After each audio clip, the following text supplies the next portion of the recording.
Nous te bénissons. Jésus, donne-nous de la compréhension. Donne-nous de comprendre, de saisir la pensée, ta pensée, la vérité de ta parole. Te bénissons, nous te rendons grâce au nom de Jésus. Amen.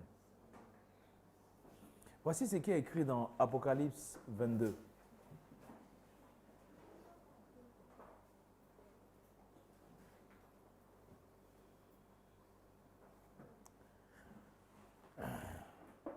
À partir du verset 1, il dit, « Il me montra un fleuve d'eau de la vie, limpide comme du cristal, qui sortait du trône de Dieu et de l'agneau.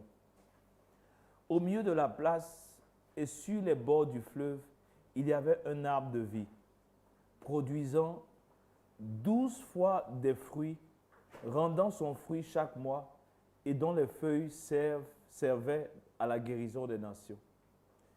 Il n'y aura plus d'anathème. Le trône de Dieu et de l'agneau sera dans la ville. Ses serviteurs le serviront et verront sa face, et son nom sera sur leur front. Et son nom sera sur leur front. En fait, ce que nous chantons, c'est la vérité de l'Évangile. Ici, il dit que le nom de ces doulos sera sur leur front. Le mot serviteur ici a été mal traduit. C'est ces esclaves. Le mot qui est ici qui est traduit. C'est ces esclaves. Donc, il dit, ces esclaves le serviront et verront sa face. Et son nom sera sur leur front. Il mettra son nom sur le front de qui? Ses esclaves. Ses esclaves. Mais vous savez, la même histoire de front se voit aussi avec ceux qui vont prendre la marque de la bête. Il aura la marque de la bête sur leurs mains et sur leur front. La Bible est tellement vraie. C'est-à-dire, dans tous les cas, tu auras une marque sur le front. Dans tous les cas, tu auras une marque. Et la marque sur le front détermine en fait l'esclavage. Vous savez, on le voit avec les animaux. Quelquefois, on prend une marque, on met, et puis on met pour marquer que c'est la propriété de telle personne. La marque là, rarement, on ne peut pas l'effacer. On met comme un sceau sur le front, on met comme un sceau sur l'animal pour dire il appartient à telle personne. Ce n'est pas comme un bic qu'on efface.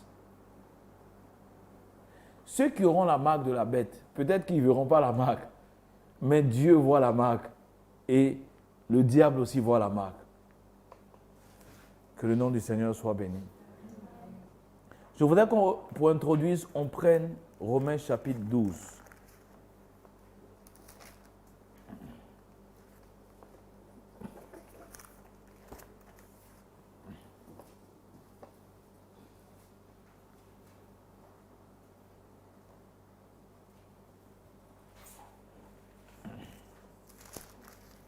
Et je vais lire du verset 1 au verset 3 pour introduire. Je vous exhorte donc, frères, par les compassions de Dieu, à offrir votre corps comme un sacrifice vivant, saint, agréable à Dieu. Ce qui sera de votre part un culte raisonnable. Ne vous conformez pas au siècle présent, mais soyez transformés par le renouvellement de l'intelligence, afin que vous discerniez quelle est la volonté de Dieu, ce qui est bon, agréable et parfait. Par la grâce qui m'a été donnée, je dis à chacun de vous de n'avoir pas de lui-même une trop haute opinion, mais de vêtir les sentiments modestes selon la mesure de foi que Dieu a départie à chacun. Il y a quelque chose qui est très, très important. Pendant 2 dimanches, nous avons vu que pour le chrétien, il comprend qu'il a été racheté. Il a été racheté. Il était vendu comme esclave à cause du péché d'Adam, mais il a été racheté. Donc, quand un chrétien comprend et sait qu'il a été racheté, il doit comprendre la raison qui va avec. Il doit comprendre la volonté qui va avec celui qui l'a racheté. Ici, Paul dit, ne vous conformez pas au siècle présent.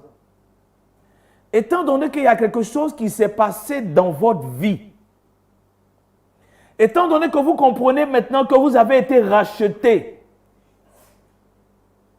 vous devez comprendre la raison pour laquelle vous avez été racheté et ne pas vivre comme vous viviez avant l'époque où vous avez été racheté. Est-ce que vous comprenez? Paul dit, soyez transformés par le renouvellement de l'intelligence afin que vous discerniez la volonté de Dieu. Ça veut dire un chrétien qui a été racheté, il doit discerner la volonté de Dieu. Il doit savoir, il doit comprendre. Il ne peut pas vivre au hasard comme il veut, non. Voici pourquoi la notion de rachat est importante. J'ai été racheté, je ne m'appartiens plus. Parce que si nous ne comprenons pas ça, et si nous n'acceptons pas ça, Dieu va nous rejeter. Qu'est-ce que Jésus dit dans Matthieu 7? Ceux qui me disent Seigneur, Seigneur, n'entreront pas tous dans le royaume de Dieu. Mais celui-là seul qui fait la volonté. Vous comprenez? Celui qui fait la volonté. Ça veut dire, celui qui va entrer dans le royaume de Dieu, c'est celui qui a compris quelle était la volonté de Dieu et celui qui va faire cette volonté. Vous me comprenez? Voici pourquoi dans ce même passage, Jésus dit, plusieurs me diront, Seigneur, n'avons-nous pas? Il dit, je ne vous connais pas. Pourquoi? Vous n'avez pas fait ma volonté. Vous avez vécu comme vous voulez. Il n'y a pas de place pour vous ici. La version Parole vivante dit, pour entrer dans le royaume des cieux, il ne suffit pas de me dire Seigneur, Seigneur. Dans la bouche de beaucoup de personnes, on entend Seigneur Jésus. Seigneur Jésus. Oh Seigneur Jésus. Oh Jésus. Jésus, c'est célèbre. C'est célèbre. Quelqu'un peut dire, oh Jésus. Oh Jésus, c'est bien. Peut-être devant tous les hommes, tu es en train de confesser Jésus. Mais Jésus connaît ceux qui lui appartiennent véritablement. Les hommes, tu peux les distraire. Mais Jésus, tu ne peux pas le distraire. C'est pourquoi il dit, ceux qui m'appellent, ils m'appellent. On n'a pas dit c'est des gens qui sont au maquis en bois. Non, on dit, ils m'appellent Seigneur. Mais ils ne vont pas tous rentrer. Ceux qui me disent Seigneur, Seigneur. Bien aimé, voici pourquoi la vérité est importante à savoir. La vérité est importante à comprendre. Parce qu'une fois que tu ne comprends pas la vérité, tu vas sortir de la volonté de Dieu. Est-ce que vous me comprenez? C'est la raison pour laquelle Jésus reprend en disant, pourquoi m'appelez-vous Seigneur, Seigneur, et vous ne faites pas ce que je dis? En d'autres termes, ça sert à quoi si tu m'appelles Seigneur? Bien-aimé, écoute-moi, tu es de passage sur la terre. L'éternité, soit tu vas passer l'éternité en enfer ou dans le royaume de Dieu. Vous pensez que l'enfer n'existe pas? En fait, le diable, il aime que tu ne penses pas à l'enfer, que tu ne te réfléchisses pas à l'enfer. Il aime ça. Pourquoi? Parce qu'il va t'avoir à lui. Un homme qui ne réfléchit pas à son futur, mais il est perdu. Regardez les personnes qui ne réfléchissent pas au futur, même en temps normal, en temps ordinaire. Quelqu'un qui ne réfléchit pas au futur, mais il va gâcher sa vie. Il va gaspiller sa vie. Et puis, arrivé au moment où il va dire qu'il va se reprendre, il est trop tard. Je connais deux fois des dames d'un certain âge qui vont tellement s'amuser. Et puis, au moment où elles vont dire, elles vont s'asseoir, se ranger pour se marier, il n'y a plus d'hommes. Et là, elles regrettent les années d'amusement. Pareil aussi pour des gens qui font des examens. Quelquefois, c'est à la proclamation des résultats que les gens sont en train de pleurer. Ils auraient dû pleurer au début. Parce que quand tu pleures au début, tu ne pleures pas à la fin. Pourquoi je suis en train de dire ça? Le temps de bosser, là, ils étaient en train de s'amuser. Et maintenant, quand l'examen les gifle, c'est là qu'ils commencent à pleurer. Tu pleures pourquoi? Tu n'as pas bossé. Il n'y a pas son médicament de papier là, c'est bosser. Si tu ne bosses pas, écoute. Donc, il y a des regrets qu'on peut avoir en faisant des choix. Écoute-moi. Je suis de passage sur cette terre. Tu es de passage sur cette terre. La réalité après la mort existe. Soit tu vas aller en enfer. Écoute-moi. Soit tu iras en enfer. Peut-être que tu n'auras pas le temps d'entendre ce que je dis là l'année prochaine. Soit tu iras en enfer. Tu peux jouer avec ça. Tu peux plaisanter avec ça. Tu peux rire avec ça. Tu peux banaliser avec ça. Mais on l'a vu avec le peuple d'Israël dans l'Ancien Testament. Arrivé au moment où ils ont commencé à être... des serpents derrière ont commencé à les mordre, ils ont commencé à mourir. Parce qu'ils n'ont pas écouté l'avertissement. Et Jésus prend ça. Il prend ce même passage et il cite dans Jean chapitre 3. Il dit, et comme Moïse éleva le serpent, le Fils de l'homme sera élevé, afin que quiconque croit en lui ne périsse pas. En ce temps-là, il y a un serpent qui piquait et les gens mouraient. Donc Dieu a dit à Moïse, fais un serpent d'airain et puis tu le soulèves. Celui qui regarde le serpent sera guéri.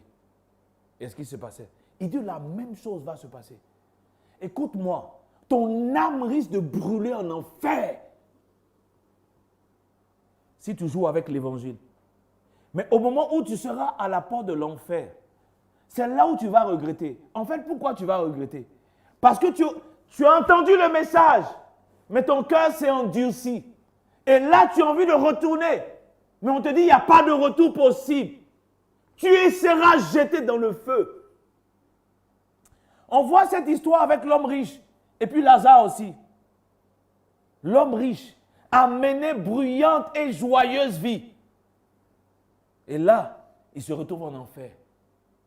Il dit, Père Abraham, je souffre terriblement dans cet endroit. Il demande à Lazare de tremper le bout de son doigt pour venir me rafraîchir. Je souffre dans cet endroit. Et il dit, il y a l'espace qu'il y a entre toi et toi. Lazare ne peut pas arriver là-bas. Il ne peut pas. Tu as eu tout ce que tu voulais pendant ta vie. Mais lui, il est consolé ici. Et il dit, pardon, envoie quelqu'un dans ma famille pour qu'il ne vienne pas ici. Pour qu'il ne vienne pas ici. Et Abraham va leur dire, ils ont Moïse et les prophètes. Ils ont la parole de Dieu. S'ils ne croient pas, même si un mort quitte ici pour partir, ils ne vont pas croire. Entre parenthèses, c'est ce qui fait qu'il ne faut pas sola scriptura. La Bible, si tu ne crois pas à la Bible, ce n'est pas quand quelqu'un va faire des miracles que tu vas... C'est faux. Ceux qui font en fait les miracles, c'est pour te séduire. C'est la raison pour laquelle, si tu ne crois pas lorsqu'on a prêché la Bible, mon frère, tu ne vas pas croire. C'est Dieu même qui dit ça, c'est Jésus qui dit ça. Donc, bien-aimé, écoute-moi ce matin. Tu es de passage sur la terre. Tu es de passage sur la terre. Est-ce que tu vas vivre 20, 30, 40, 50, je ne sais pas. Mais un jour, tu vas arrêter de respirer. Un jour, ton corps va pourrir. Et ton âme, je ne sais pas où sera ton âme. Mais il y aura deux endroits possibles. Soit ton âme va aller dans le feu, soit ton âme va aller avec Jésus-Christ. Il n'y a pas trois endroits. Je ne sais pas si tu auras le temps d'entendre ce message d'ici l'année prochaine. Je ne sais pas. S'il y a une décision à prendre, si tu entends la voix de Jésus, c'est aujourd'hui qu'il faut prendre la décision. Ce n'est pas demain. Ce n'est pas demain. Ce n'est pas demain. C'est aujourd'hui qu'il faut prendre la décision. Jésus dit que certes, il est un homme de gagner le monde s'il perd son âme. Hier, j'ai un collègue qui est revenu des États-Unis et puis il m'a envoyé un ordinateur que j'ai fait acheter par quelqu'un là-bas pour pouvoir travailler parce que j'ai tellement de... Souvent, je suis obligé d'aller au bureau pour aller travailler. Donc, lorsqu'il a envoyé l'ordinateur, j'étais content. C'est un nouveau truc que tu viens de recevoir.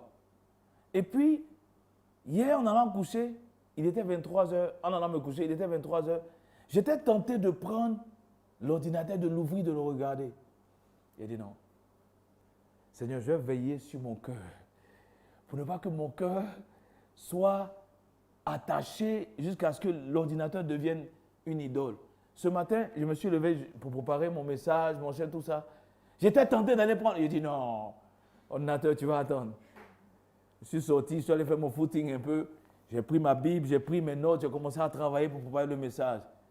Puis il dit après, je voyais l'ordinateur. En fait, c'est pourquoi il dit, garde ton cœur plus que toute autre chose. Il ne faut pas laisser quelque chose être t'assujetti. Il ne faut pas laisser. Parce que je me dis quoi? Un ordinateur, ça va passer.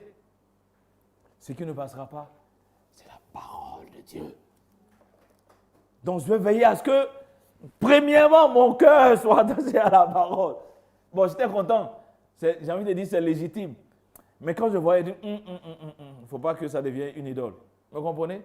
Ok.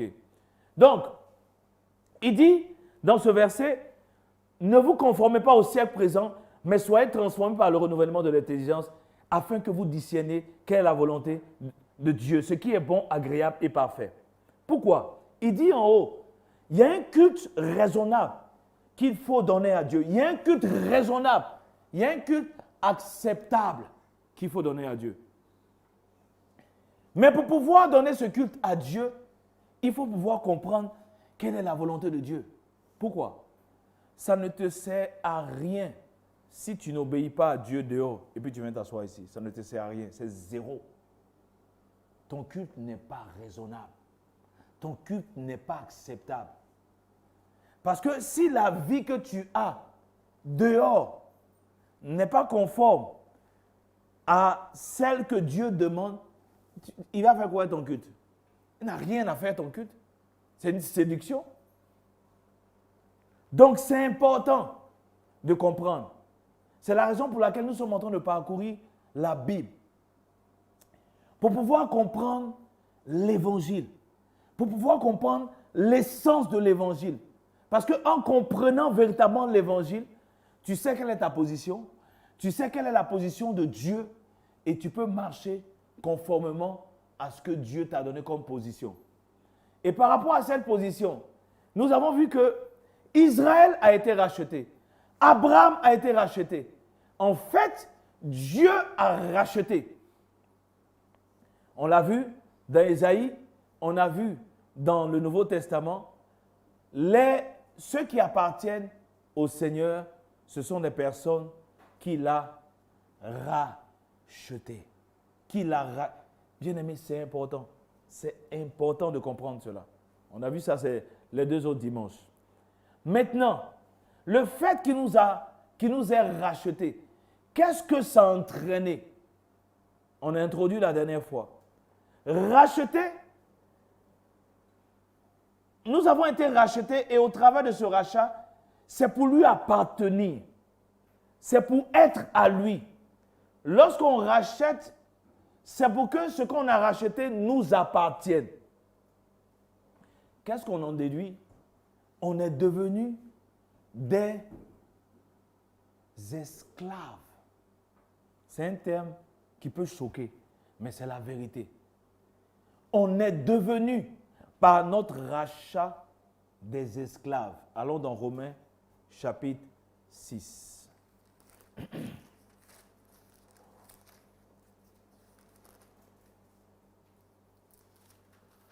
Nous allons commencer à partir du verset 13. Romains 6, verset 13. Ne livrez pas vos membres au péché comme des instruments d'iniquité, mais donnez-vous vous-même à Dieu comme étant vivants de mort que vous étiez, et offrez à Dieu vos membres comme des instruments de justice. Car le péché n'aura point de pouvoir sur vous, puisque vous êtes non sous la loi, mais sous la grâce. Quoi donc? Pécherions-nous parce que nous sommes non sous la loi, mais sous la grâce? Loin de là. Ne savez-vous pas qu'en vous livrant à quelqu'un comme esclave, quand vous livrant comme esclave, quand vous livrant à quelqu'un comme esclave pour lui obéir, vous êtes esclave de celui à qui vous obéissez. C'est tellement clair ici. Pardon. Vous êtes esclave de celui à qui vous obéissez. Vous êtes esclave de celui à qui vous obéissez. C'est pas clair?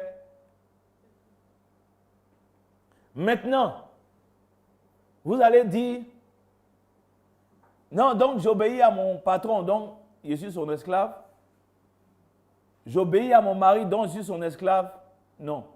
Ici, il va préciser les deux entités desquelles il est en train de parler. Il n'y a pas plusieurs entités. Et il dit, vous êtes esclave de celui à qui vous obéissez, soit du péché qui conduit à la mort, soit de l'obéissance qui conduit à la justice. 2. Soit vous obéissez au péché et ça conduit à la mort, soit vous obéissez, soit vous êtes esclave de l'obéissance et ça conduit à la justice. Dans tous les cas, tu es esclave ou tu es esclave. Celui qui dit « je ne suis pas esclave », en fait, c'est parce qu'il est un esclave ignorant. Il est esclave, mais il ne sait pas qu'il est esclave. Donc, nous sommes en train d'étudier la parole de Dieu pour savoir le type d'esclavage dans lequel nous sommes. Dans tous les cas, un homme est esclave.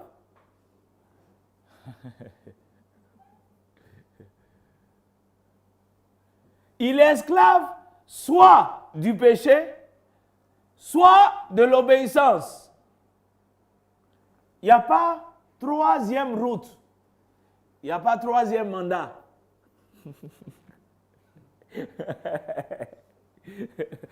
Il y a deux voies. La voie qui mène à la perdition et puis la voie qui mène à la vie. Il n'y a pas trois voies.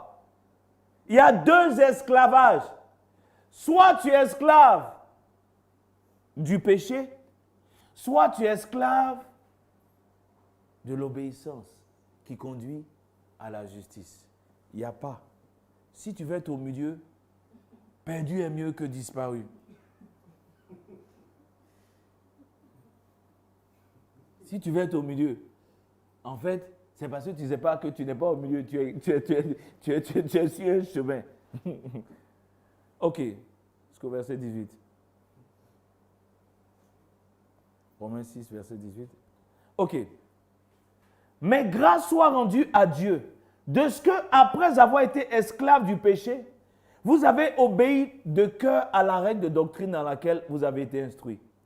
Ayant été affranchis du péché, vous êtes devenus esclaves de la justice. Bien-aimé, écoute-moi. Tu vois, ça va t'aider de savoir que, déjà, c'est esclavage. Peut-être qu'on ne t'avait pas prêché ça au début. Bon, tu peux faire marche arrière. Hein? Parce que dans le livre de Jean 6, il y a des gens, et Jean 8, il y en a qui ont fait marche arrière. Non, ils ont fait marche arrière. Ils préfèrent l'esclavage du péché. Parce que selon l'esclavage du péché, ils peuvent faire ce qu'ils veulent. Mais en fait, ils ne font pas ce qu'ils veulent. Parce que Romain va nous dire, en fait, si je fais, ce n'est plus moi, c'est le péché qui habite en moi. Quand les gens du monde se trompent et puis ils disent non, c'est ma vie, je fais ce que... Ils font rire en fait. Ils ne font pas ce qu'ils veulent. Ils font ce que le diable veut. Ils sont esclaves du diable. Mais ils ne savent pas. Vous comprenez? Maintenant, à la fin des temps, quand on va leur dire d'aller habiter avec leur chef, leur papa esclave là, ils vont dire non, que c'est ici nous on habite. On dit non, tu n'as jamais habité là. Donc tu ne savais pas qui était ton papa. Bon, on est au jugement, on va te dire qui est ton vrai papa. Dis non, il ne peut pas être mon papa. Ah non, mais si. Parce que ce que tu fais là, c'est lui qui fait ça. C'est ses œuvres que tu fais. Donc c'est ton papa. Il dit non. Moi, ici, enfant de Dieu, tu te tournes vers Jésus. Jésus dit, je ne t'ai jamais connu. Tu dis, donc mon papa, j'étais le gars là. Oui, ton papa, j'étais le gars là. Comme chaque enfant habite dans la maison de son papa, tu vas habiter où lui, il va demeurer éternellement. Tu dis non. Non, moi, je ne veux pas. Tu veux pas. Si on demande à tout le monde, est-ce que tu vas habiter chez le diable? On dit non. Jamais de la vie. Moi, je ne veux pas habiter chez le diable. D'accord. Si tu ne veux pas habiter chez le diable, on dit maintenant, il y a Jésus-Christ. Il faut accepter d'être son esclave. Tu dis non, mais j'ai envie de vivre un peu comme je veux dans le monde. Tu vois, je sors un peu. J'ai mes amis, WhatsApp, TikTok, machin. Yo!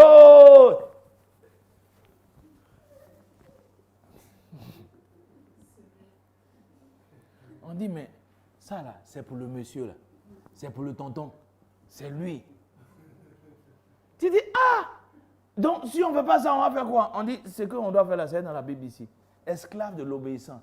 Tu dis, ah, c'est dur, hein? Donc, on ne peut même pas aller. Mais on dit, tu ne peux pas servir. Tu ne peux pas servir 2 mètres. Soit tu es chez le tonton, soit tu es chez le Jésus.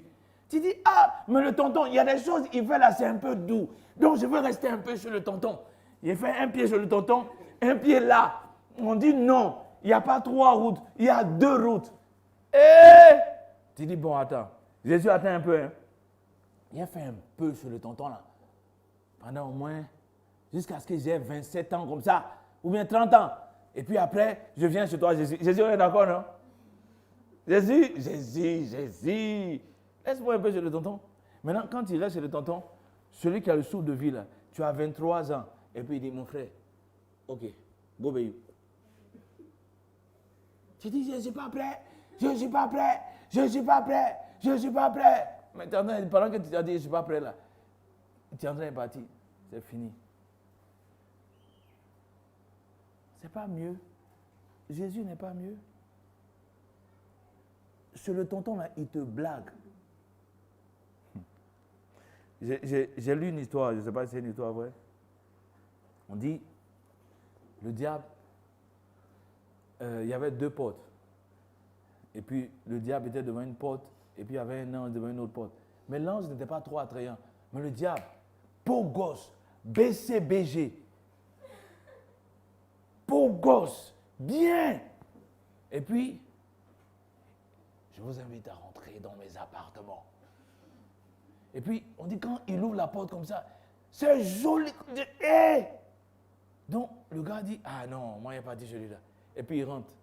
Quand il rentre, et puis, Ils ont passé une nuit. Le lendemain, ils regardent le coin. Le coin est sale. Le coin est bizarre. Il dit, hé, non, c'est pas là, je suis rentré. Il dit, si, c'est là. Et puis le beau gosse qu'il voit là, c'est un vilain monsieur. Il le voit. Il dit, c'est pas toi. Il dit, c'est moi. Le fait est que hier, là, on recrutait. Aujourd'hui, tu es en live. Il n'y a plus de recrutement. Tu es dans la société maintenant.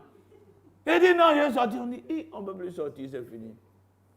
Non, le diable, il trompe, il blague. C'est lui qu'on appelle le séducteur. Il te séduit. Il ne te montre pas les choses vraies. Jésus te montre les choses réelles. Donc, Romains 6, ayant été affranchi du péché, vous êtes devenus esclaves de la justice. Bien aimé, c'est important pour que tu saches où tu es et où tu vas. Vous me comprenez? La vérité est importante. C'est pourquoi on est en train d'en parler. On ne blague pas les gens pour venir à Jésus-Christ. Non, on ne blague pas les gens. On leur dit la vérité. Vous me comprenez? On leur dit la vérité. Celui qui trompe et qui blague pour que quelqu'un puisse venir à Jésus-Christ, c'est un séducteur. Si je te dis ce que tu veux entendre, pour que tu puisses suivre Jésus, je suis en train de te séduire. Je suis un séducteur. Et il y a des séducteurs dans la ville. Ils rendent la chose attrayante. Ils la rendent attrayante. Et quand les gens viennent, ils disent, mais c'est pas ce qu'on m'a promis quand je venais. On m'a dit que mon affaire de mon mari qui n'est pas converti là, si je venais, Jésus allait le convertir. Et puis ça fait 5 ans, je suis là, mais il n'est toujours pas converti. Donc Jésus n'est pas puissant. Non, tu n'as pas la foi. Tu n'as pas la foi. Et puis après on dit, non, en fait, il y a une offrande de rachat que tu devais faire. Tu dois faire une offrande pour racheter l'âme de ton mari. Tu fais l'offrande de rachat. Marie, même chose. On dit non. En fait, là, c'était une offrande de rachat pour l'année 2019. On est en 2020. L'année 2020, c'est en chiffre 20, multiple de 20. Là, on s'apprête à rentrer en 21. Là, ça sera multiple de 20. Tu sais, multiple de 20, là, c'est 2. Là, ils ne vont pas faire fois. Hein. Parce que s'ils font 2 fois 0, ça fait 0. Donc, on crée quelque chose. Là, on est en 2021. On va te dire, 2021, ça fait 2 plus 1, ça fait 3. Donc, si tu as fait une offrande de rachat de 2 millions, là, ça fait 2 plus 3. Mensonge.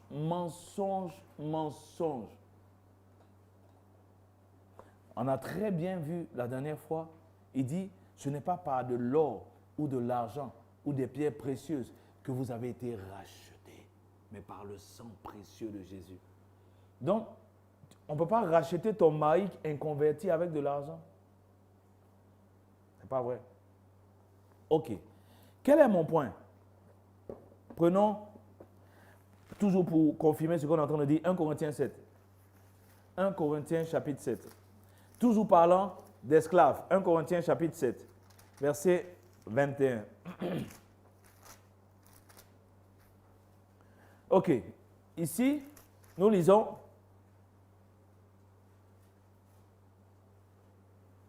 As-tu été appelé étant esclave?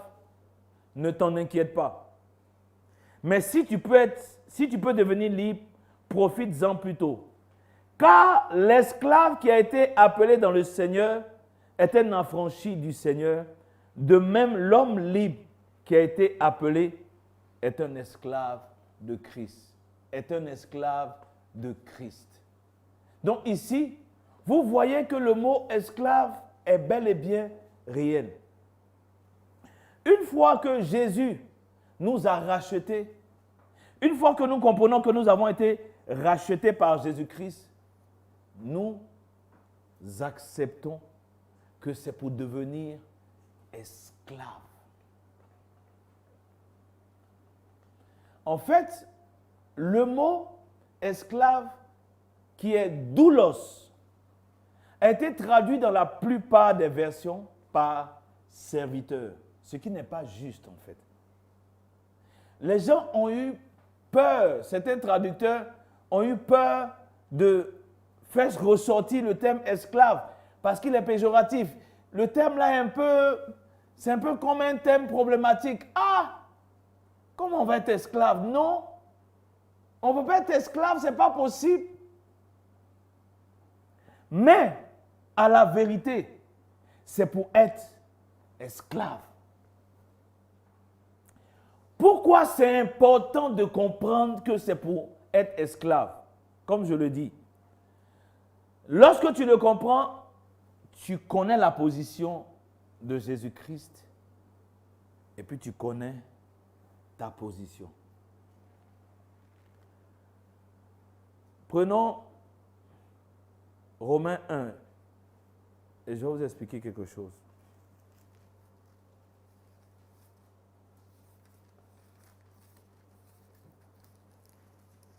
On va lire les versets 16 et 17.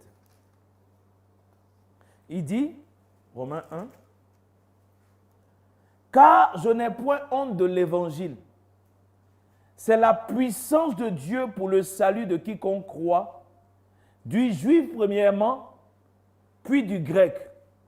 Parce qu'en lui est révélée la justice de Dieu par la foi et pour la foi, selon qu'il est écrit, le juste vivra par la foi. » Écoutez-moi. Le fait de comprendre qu'on est devenu esclave ou bien qu'on devient esclave, cette vérité-là va permettre de trier qui est appelé, qui est choisi et qui ne l'est pas.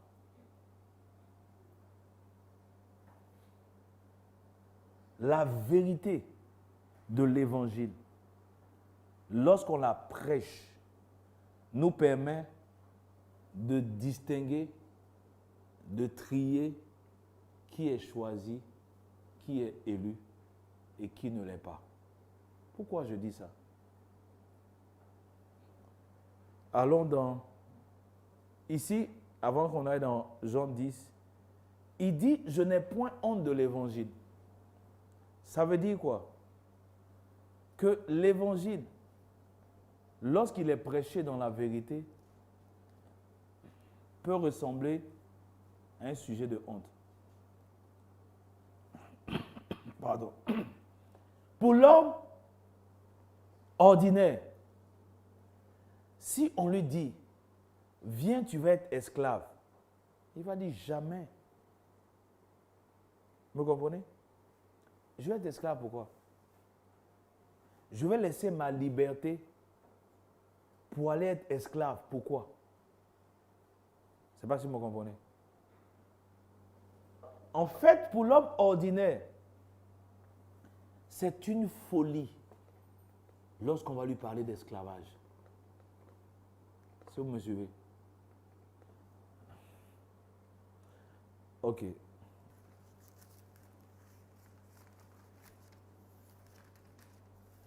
Donc je disais que si on prêche venir à Jésus comme être esclave de Jésus, c'est la vérité. Vous comprenez?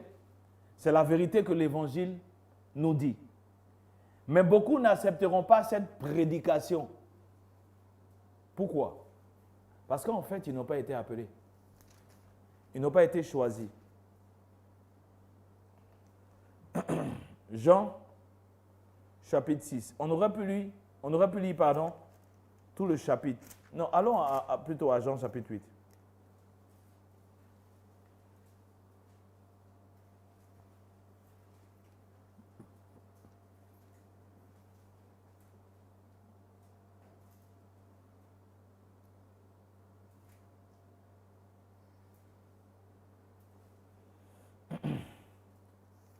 Bon, à moins que ce soit Jean chapitre 6. Hein.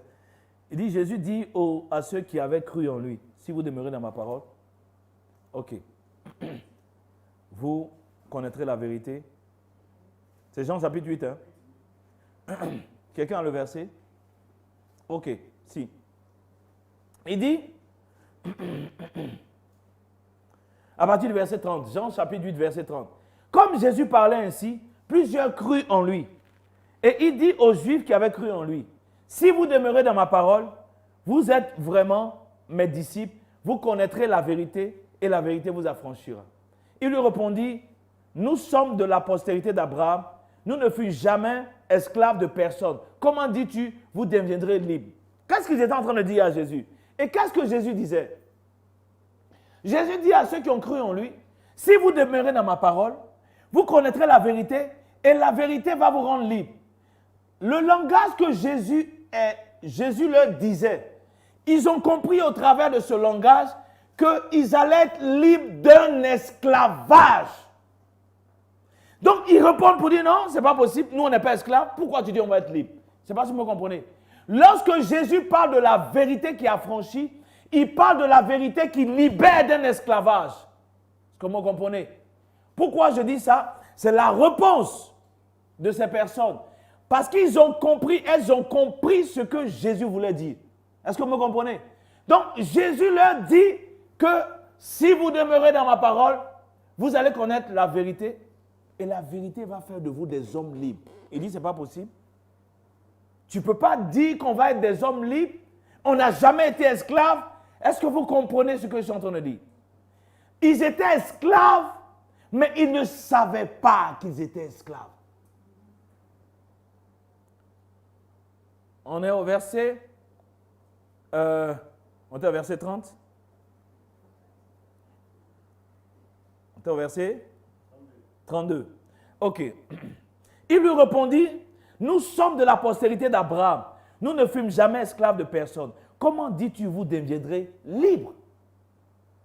En vérité, je vous le dis, leur répliqua Jésus, quiconque se livre au péché est esclave du péché. Vous voyez, dans tout ce que Jésus va enseigner, le but de l'évangile, c'est de te délivrer de l'esclavage, du péché. Ce n'est pas autre chose.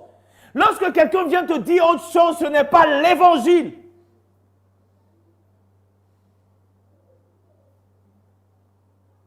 Or, l'esclave ne demeure pas toujours dans la maison. Le Fils y demeure toujours. Si donc le Fils vous affranchit, vous serez réellement libre. Je sais que vous êtes la postérité d'Abraham, mais vous cherchez à me faire mourir parce que ma parole ne pénètre pas en vous. Vous me comprenez? Donc, le fait de prêcher l'esclavage, qu'il faut être esclave de Jésus-Christ, ceux qui ont été appelés au salut vont répondre. Pourquoi? Parce qu'on a vu plusieurs fois, Dieu les aura régénérés. Jean chapitre 3. Si quelqu'un ne naît de nouveau, il ne peut voir. Donc, celui qui va accepter de devenir esclave de Jésus, c'est parce qu'il a été régénéré par Dieu. Et ça vient nous montrer qu'il est choisi, il est élu de Dieu. En fait, pourquoi les gens ne veulent pas prêcher l'évangile? Parce qu'ils ont peur de la réaction des uns et des autres. C'est là où vous comprenez la régénération, pourquoi c'est important. Vous comprenez? Parce que celui que Dieu a régénéré, il va accepter la parole de Jésus-Christ. Il s'agit de devenir esclave de Jésus-Christ. Il n'en a pas honte. Mais pour celui qui n'a pas été appelé, celui qui n'a pas été élu et choisi, qu'est-ce qui va se passer? C'est un sujet de honte. Pourquoi? Il tient à sa soi-disant liberté, en fait, qui n'est pas une liberté, mais qui est... Vous me suivez? Voici pourquoi je suis en train de partager le terme esclavage. Parce que si dans ton cœur, tu es réticent, ça veut dire que tu n'es pas né de nouveau. Quand je suis en train de te dire qu'il s'agit d'être esclave de Jésus, qu'est-ce que ça produit dans ton cœur? Si ça produit de la révolte, tu n'es pas né de nouveau. Si ça produit de la repentance, tu es né de nouveau. Ça veut dire que tu as été régénéré. Parce que c'est celui qui a été régénéré qui peut accepter la vérité de la parole. Vous comprenez? Quand j'écoutais John Mark Arthur la dernière fois, parce que c'est l'un des rares prédicateurs qui a parlé de ce thème d'esclavage. Et il disait qu'il a fait des fouilles. Il n'a pas vu de prédication sur l'esclavage. Il n'a pas vu. Parce que c'est un sujet que les gens évitent d'aborder. Pourquoi ils évitent de l'aborder? Parce que c'est un sujet qui est choquant. C'est une folie pour celui qui n'est pas régénéré. Mais pour celui qui a été régénéré par Dieu, waouh, c'est un plaisir, c'est une joie. Et il a envie de dire, hey, mais pourquoi je ne l'ai pas su longtemps? Ah, j'ai désobéi à Dieu pendant trop longtemps. Parce que je pensais qu'il m'avait délivré pour que je puisse faire ce que je veux. Non, ce n'est pas l'évangile. Il t'a racheté. Il a payé, lui, le prix. Ce n'est pas toi qui as payé le prix de ta liberté. C'est Dieu qui a payé le prix de ta liberté. Et comme c'est lui qui a payé le prix de ta liberté, tu es devenu son esclave. Tu lui appartiens. Bien-aimé, l'évangile parle d'esclavage. L'évangile parle d'esclavage. Mais ça vient pour nous montrer la vérité. Soit tu es esclave du péché, soit tu es esclave de l'obéissance. Alléluia. Soit tu es esclave du péché, soit tu es esclave. Il dit, vous êtes esclave de celui à qui vous obéissez. Vous êtes esclave de celui à qui vous obéissez. C'est dans la Bible. Je viens de le lire, Romains 6. Vous êtes esclave de celui à qui vous obéissez. Soit du péché qui conduit à la mort, soit de l'obéissance qui conduit à la justice. Donc, continue la lecture, on est verset. Reprenons le verset 36. Il dit, si donc la seule personne qui peut affranchir du péché, c'est le Fils de Dieu. Aucun prophète, aucun pasteur, aucun bishop, la grâce qui est sur ma vie, tout ça c'est des bla bla bla. Le seul qui a franchi, il n'a pas dit les fils, il dit le Fils. Exclusivité. Celui qui a franchi du péché, c'est le Fils de Dieu. Voici pourquoi Jésus est le chemin, il est la vérité et il est la vie. Jésus-Christ. Si donc le Fils vous a franchi, vous serez réellement libre. Celui qui a franchi réellement, ce n'est pas une église, ce n'est pas un homme de Dieu, ce n'est pas des rituels. Vous me comprenez? Voici pourquoi l'évangile concerne Jésus-Christ. L'évangile concerne celui qui a franchi. L'évangile ne concerne pas des méthodologies. Non. L'évangile ne concerne pas, c'est le Fils qui a franchi. Alléluia. Voici pourquoi quand Paul présente l'évangile, il dit l'évangile concerne Jésus-Christ. Alléluia. L'évangile est christocentrique. Si quelqu'un vient te parler d'autre chose que de Jésus-Christ, ce n'est plus l'évangile.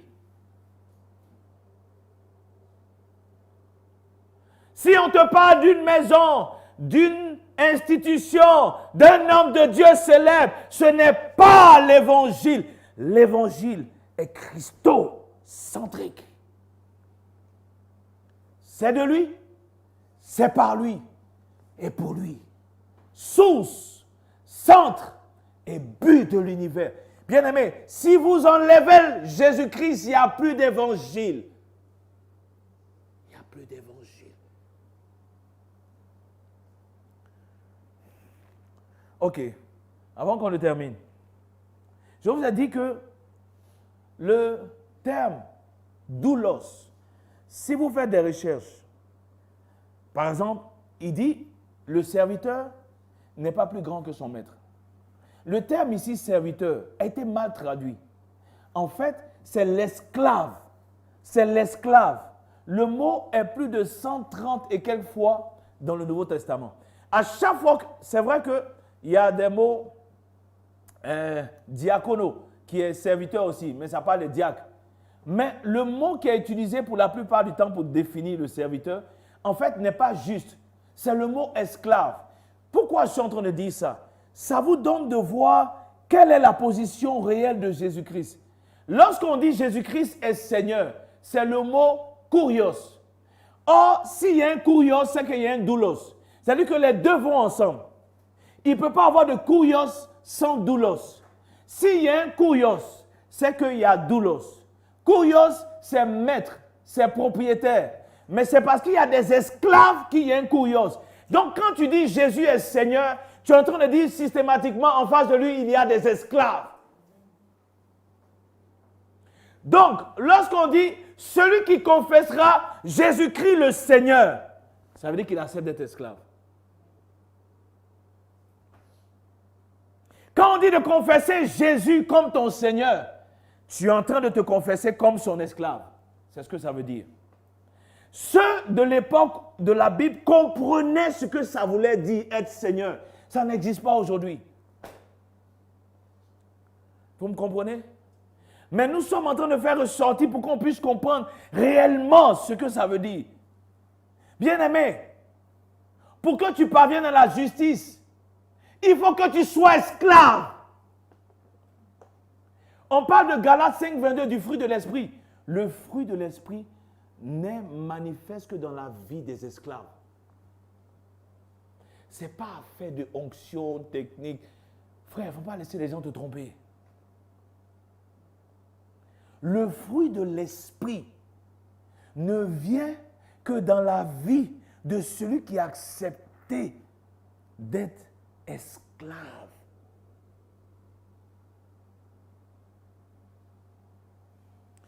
Si tu n'acceptes pas d'être esclave, bon, ça veut dire systématiquement que tu n'as pas été régénéré. Parce qu'à la vérité, celui qui a été régénéré par Dieu aura l'esprit de Dieu. Or, c'est cet esprit qui te convainc de justice. Donc, de ce qui est droit devant Dieu. De ce qui est vrai devant Dieu. C'est cet esprit qui te convainc de péché. Ça veut dire de ce qui n'est pas vrai. De ce qui n'est pas correct par rapport à Dieu. Mais aussi de justice. Et puis de jugement. Vous comprenez? Qu'est-ce que je suis en train de dire? Bien-aimé, si tu as décidé de suivre Jésus-Christ, c'est parce que tu as été racheté. Pourquoi? Parce que l'homme naturel ne peut pas accepter d'être esclave. L'homme naturel, lorsqu'on prononce le mot esclave, ça le dérange. Ça le fatigue. Ça le fatigue. Ah non, moi je peux être esclave. Non, je ne veux pas être esclave. Par contre, quand tu regardes les épîtres, tous les apôtres qui se sont présentés comme doulos. Ça veut dire esclave.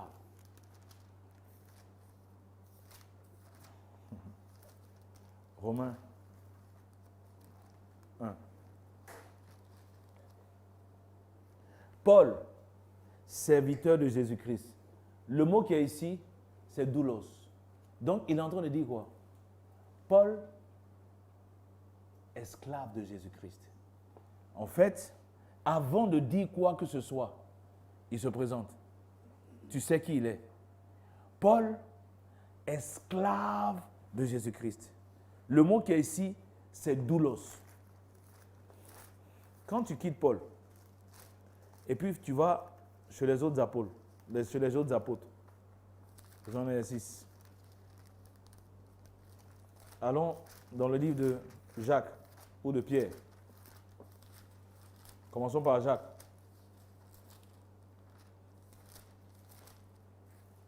Jacques 1. Jacques, serviteur de Dieu. Le mot ici, si vous cherchez, ça sera doulos, qui veut dire esclave de Jésus-Christ. Ici, il dit esclave de Dieu et de Jésus-Christ. Vous comprenez? Donc, lorsque Jacques est en train de dire, Jacques, c'était le frère de Jésus. Hein? Mais là, il ne se reconnaît pas comme le frère de Jésus. Hein? Il se reconnaît comme l'esclave de Jésus-Christ. C'était son demi-frère. Ils avaient la même mère. Lorsque tu vas dans Pierre,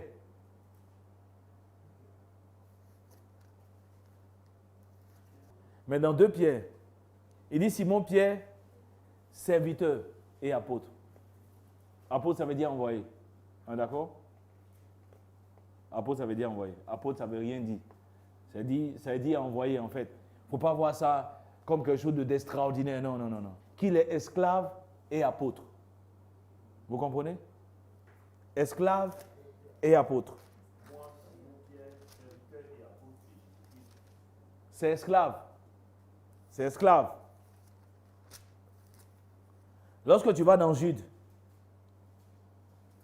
il dit Jude, serviteur de Jésus-Christ. Le terme ici, c'est quoi? C'est doulos. C'est-à-dire esclave. OK? Donc, les apôtres, ils comprenaient ce que ça voulait dire. Vous comprenez? Lorsque vous venez au niveau de l'Église, les premiers chrétiens, de foi, ils ont été martyrisés, ils ont été tués, ils ont été exécutés. Pourquoi ils se sont laissés exécuter? Ils sont des esclaves.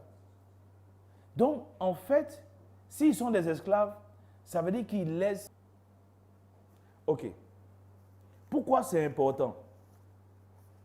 Parce que lorsque tu dis que tu es serviteur et non doulos, un serviteur, il peut démissionner. Lorsque tu prends une servante dans la maison, elle peut démissionner, non? Hein? Uh-huh. En Pâques, quand on arrive en Pâques, elle est partie. Tu l'appelles, elle dit non, je ne vais plus revenir. Voilà. Donc chaque avril, Pâques, il faut changer, il faut chercher.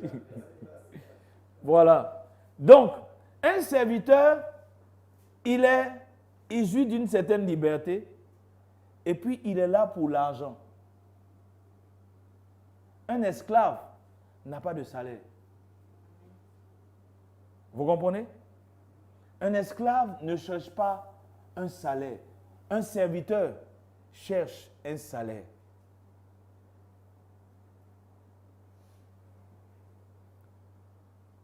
Le serviteur, là, le jour où il ne veut plus te suivre, il dit ce que tu dis là. Moi, ça me fatigue. C'est bon. Pourquoi? Parce qu'il t'appartient. Vous me comprenez? Il t'appartient. Ça fait que l'esclave, le serviteur là, il n'est pas soumis totalement. Vous comprenez? Parce que le serviteur, qu'est-ce qu'il cherche? Sa volonté. Mais l'esclave cherche quoi? La volonté de son maître. Lorsqu'on te dit, tu aimeras le Seigneur de tout ton cœur, de toute ton âme, de toute ta force, de toute ta pensée. Ça, c'est quoi? C'est l'esclavage. Est-ce qu'il y a la place pour toi? Parce que tout ce qui te constitue, ton cœur, ton âme, ta pensée, ta force, on dit que ça doit lui appartenir. Il reste quoi pour toi? Zéro.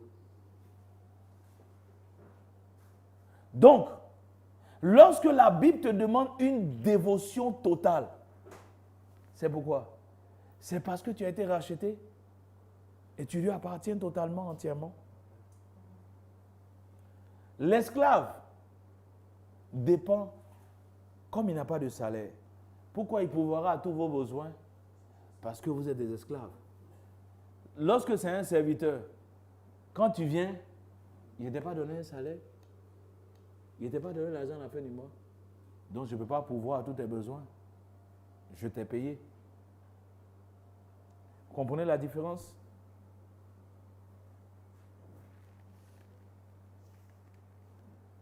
L'esclave se laisse discipliner par son maître. Le serviteur, lui, a envie de dire, ce que tu es en train de dire là, moi, ça ne m'arrange pas. Donc, on s'est laissé. Alors, ce que tu es en train de dire là, ça ne m'arrange pas. Vous comprenez? Ramenons-nous à la parole pour terminer par rapport à l'esclavage. Lorsque tu es un serviteur et puis tu n'es pas un esclave, tu vas trier dans la parole ce qui t'arrange. Tu tries. Quand tu vois certains passages qui ne t'arrangent pas,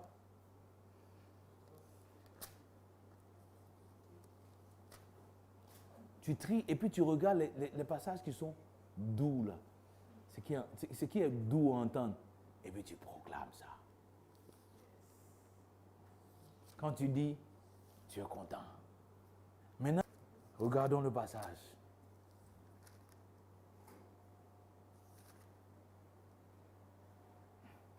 De grandes foules faisaient route avec Jésus.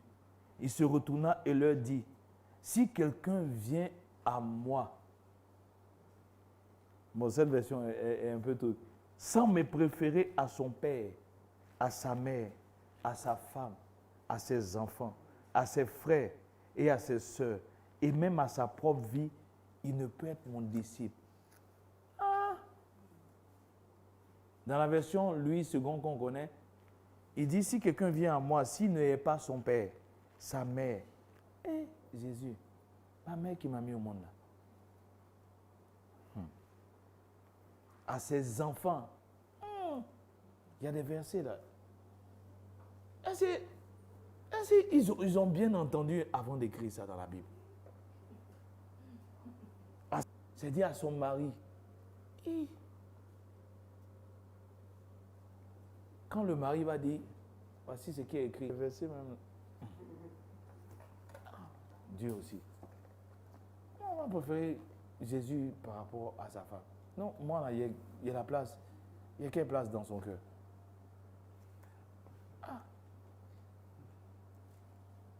Je me souviens d'un témoignage de Paul Washer. Il dit quelquefois il s'est retrouvé dans sa pièce en train de prier, en train de méditer, en train de partager. Et quelquefois sa femme est rentrée. Mais quand elle a regardé dans ses yeux, elle est ressortie. Pourquoi? Elle sait qu'en ce moment précis, il n'y a pas sa place. Pourquoi? Celui qui a son cœur est là. Il est en train de communier à lui. Tu n'as pas ta place. Mais si c'est une femme qui n'est pas régénérée, donc tu as dit quoi? Tu es en train de prier quoi? Donc tu as dit quoi? Tu es en train de lire la Bible quoi? J'ai dit, là du marché, là tu m'as pas... Il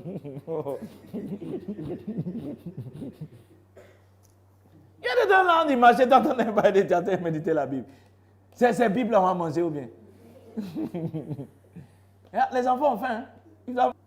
J'ai dit, Sodeci, ils ont envoyé la facture de Sodeci. Tu es en train de méditer. On finit de méditer. Ils vont venir couper l'eau aussi.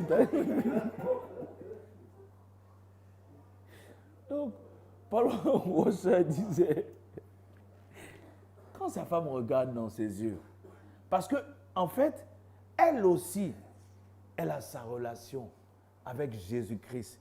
Elle comprend l'esclavage par rapport à Jésus-Christ. Elle comprend que Jésus a dit, un homme ne peut pas me préférer sa femme, ses enfants à moi. Un homme ne peut pas. Quand Jésus dit, go, you go. En fait, c'est pourquoi il faut comprendre notre position en Christ. Et c'est pourquoi, bien aimé, quand tu veux marier, il faut marier quelqu'un qui est régénéré.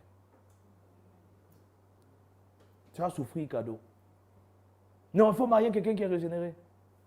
En fait, c'est ce type de mariage-là qu'on ne peut pas rompre.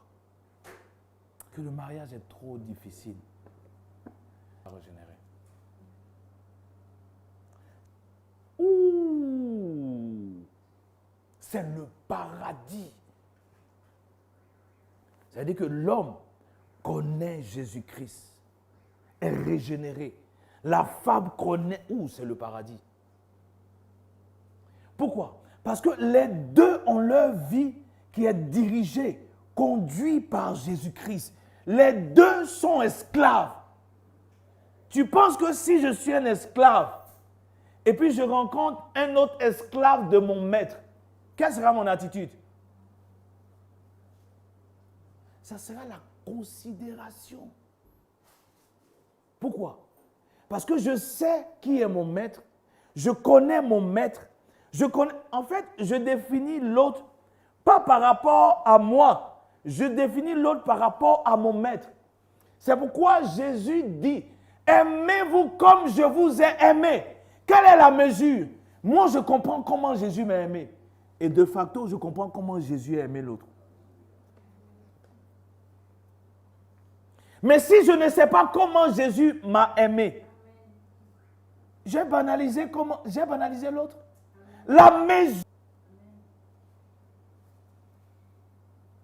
Donc, lorsque l'homme est esclave de Jésus-Christ, la femme est esclave de Jésus-Christ, waouh! Waouh! En fait, arrivé un moment, ils ne sont plus mariés et femmes. Ils sont des frères dans le Seigneur, des sœurs dans le Seigneur. Et l'amour qui réjaillit là, ça dépasse l'amour de... Non, l'amour de femme et tout là, ce n'est rien. Vous comprenez? Mais les femmes qui n'ont pas été régénérées, qu'est-ce qu'elles recherchent? Elles recherchent cet amour platonique qui est focalisé sur soi. Ce n'est pas un amour sacrificiel. Non. C'est un amour égocentrique, égoïste. Parce que l'amour de Christ là dit quoi? Il y a plus de joie à donner qu'à recevoir. Ça, c'est l'amour qui vient du Saint-Esprit. Tu ne me donnes pas tout ce que je veux. Hein? Et il y a telle femme, son mari a acheté une voiture pour elle et toi, c'est à cause de tes miettes que tu me donnes.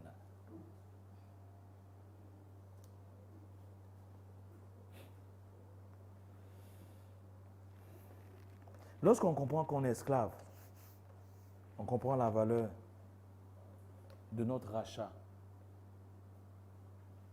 On comprend ce que le... Lorsqu'on sait qu'on est esclave, on ne cherche plus les... C'est pourquoi, dans le livre de Corinthiens, et je vais le trouver, on va terminer par là. 2 Corinthiens, si ma mémoire est bonne,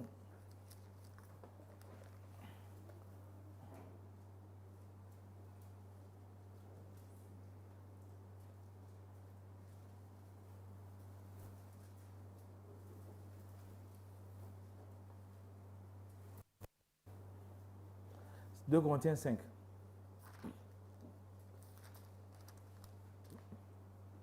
Et on va lire le verset 14, à partir du verset 14. Verset 14, il dit, car l'amour de Christ nous presse, parce que nous estimons que si un seul est mort pour tous, tous sont donc morts.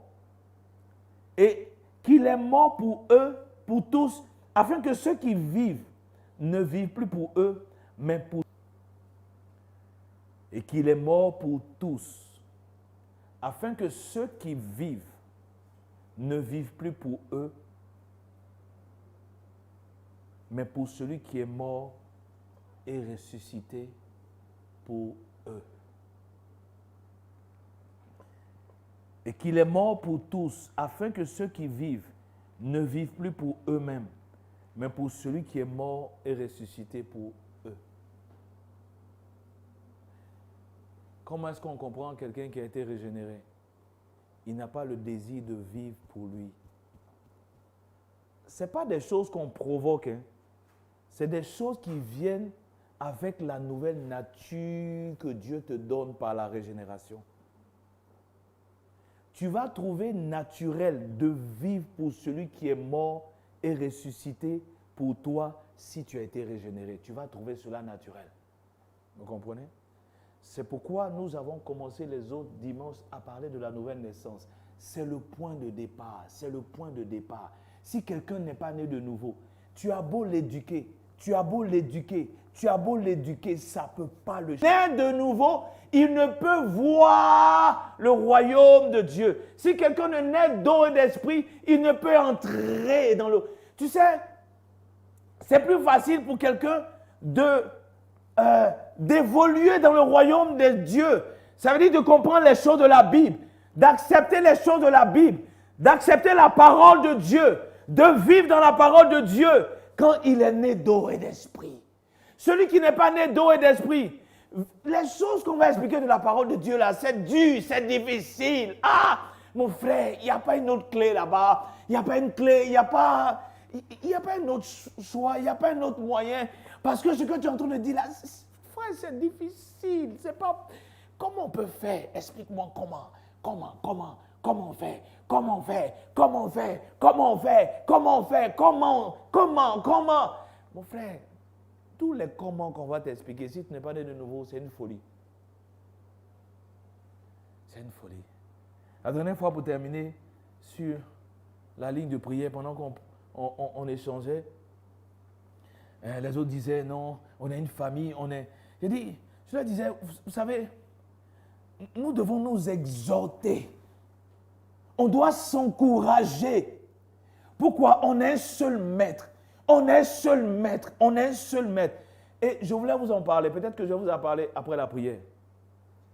Bien aimé, il est temps qu'on regarde. On va bâtir cette communauté-là ensemble. Comprenez? Par rapport à Jésus, pas par rapport à moi. Moi, je suis de passage. Mais on doit bâtir cette communauté par rapport à Jésus-Christ. Ensemble. Vous ne devez plus vous considérer comme des gens qui viennent juste pour écouter et puis ils s'en vont. Non, non, non. Vous devez, à partir de maintenant, considérer que vous êtes membre d'une famille. Et le bien-être de cette famille ne dépend pas d'un seul. Ça dépend de nous tous. Il est important qu'on vive comme une famille. Qu'on vive comme une... Quand je dis comme une famille, pas autour de moi, mais autour de Jésus-Christ. Est-ce que vous me comprenez? John MacArthur a donné, lorsqu'on lui a donné de diriger l'église Grâce Community Church, il dit quand il est arrivé, il y a quelque chose qu'il a voulu appliquer pour que les chrétiens, pour qu'il y ait la présence de Dieu. Je vais vous montrer ce verset.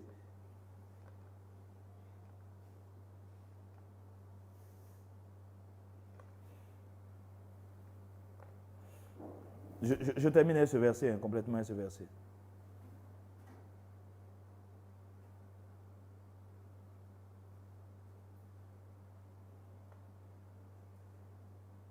Prenons Matthieu 18.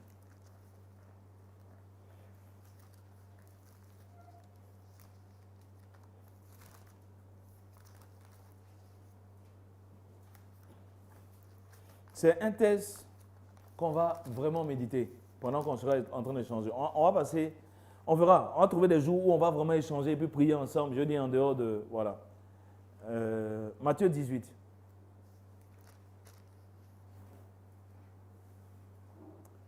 Il dit, verset 15, si ton frère a péché, va et reprends-le entre toi et lui seul. S'il t'écoute, tu as gagné ton frère. Mais s'il ne t'écoute pas, prends avec toi une ou deux personnes afin que toute l'affaire se règle sur la déclaration de 2 ou 3 témoins. S'il refuse de les écouter, dis-le à l'Église. Et s'il refuse d'écouter l'Église, qu'il soit pour toi comme un païen et un publicain. Je vous le dis en vérité, tout ce que vous lirez sur la terre sera lié dans les cieux, et tout ce que vous délirez sur la terre sera délié dans le ciel. Je vous le dis encore, que si 2 d'entre vous s'accordent sur terre pour demander quelque chose, quelconque, elle leur sera accordée par mon Père qui est dans les cieux. Car là où 2 ou 3 sont rassemblés en mon nom, je suis au milieu d'eux. En général, on prend le là où 2 ou 3 sont rassemblés en mon nom, mais on ne prend pas ce qui est en haut. Pour que là où 2 ou 3 soient rassemblés en mon nom et pour que je sois au milieu d'eux, il dit si ton frère a péché, va, tu le reprends. Ça veut dire, tout le monde doit veiller les uns sur les autres par rapport au péché. Ça veut dire, tu ne peux pas dire que tu es dans une communauté où Dieu est là et puis tu as dit c'est ma vie. Vous comprenez? Le fait qu'on appartienne à un seul maître, ça me donne le droit d'aller te dire ce que tu es en train de faire, c'est péché.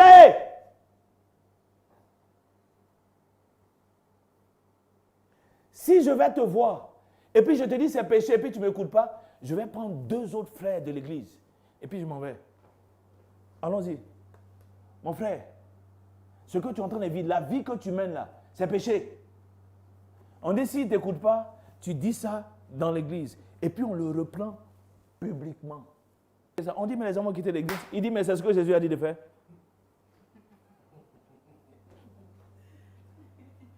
C'est ce que Jésus a dit de faire. Pour que Jésus soit présent, il a donné the pathway.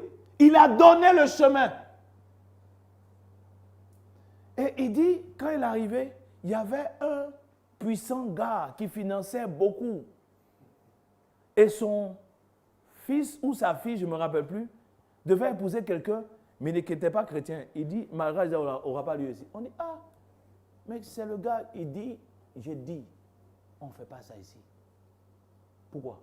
Parce que l'union qu'ils veulent faire là est contre la parole de Dieu, malgré que c'est un financier. Si nous voulons que Dieu bâtisse cette communauté, on va s'élever contre le péché. Mais même contre le péché dans la vie de ce... Le gars dit, c'est pas ton problème. Tu dis, c'est mon problème. Oh, c'est mon problème. Ou bien tu quittes, ou bien tu vas quitter. Parce que si tu es ici, c'est mon problème, ça m'intéresse. Pourquoi? On a un seul Père, non? On a un seul Maître. Donc, c'est mon problème. Donc, frère, Jésus va bâtir l'église. Hein? Moi, c'est la promesse qu'il m'a donnée. Je bâtirai mon église. Donc, ça là, Matthieu 18, on va le partager. Bon, il faut t'assurer que toi aussi, tu ne fais pas ça aussi, quoi. Parce que avant d'enlever...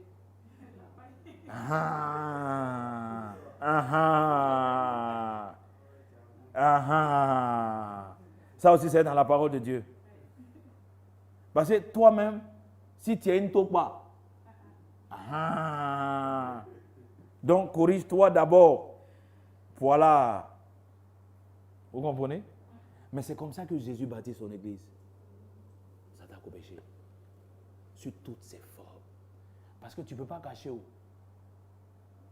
Tu vois la sœur, quand elle est ici, il y a foulard sur sa tête. Maintenant, quand elle sort, tu vois, elle est dans un pantalon placali, plaqué nini, plaqué beau. Tu dis, ma soeur, tu ne peux pas t'habiller comme ça. Ton corps, c'est le temple du Saint-Esprit. Si elle vient dire, où est ton problème? Tu viens chercher 2. Tu dis, j'ai vu. Bon, toi aussi, c'est dit que tu n'es pas plaqué beau à l'exhorter.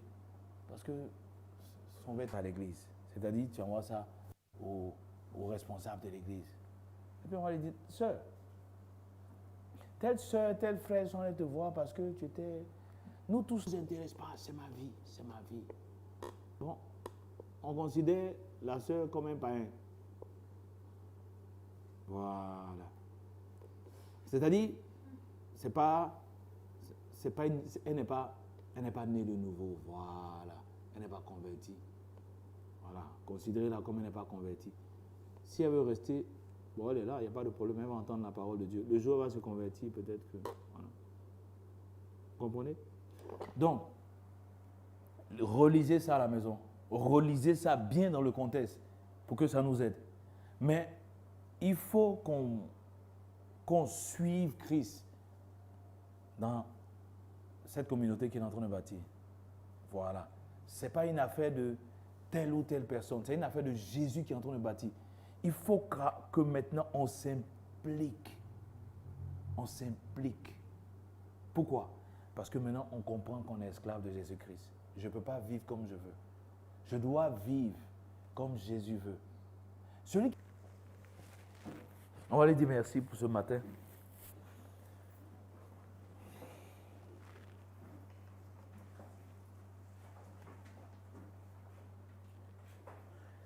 Disons merci ensemble au Seigneur. Nous voulons te rendre grâce. Nous voulons te bénir. Nous voulons te célébrer.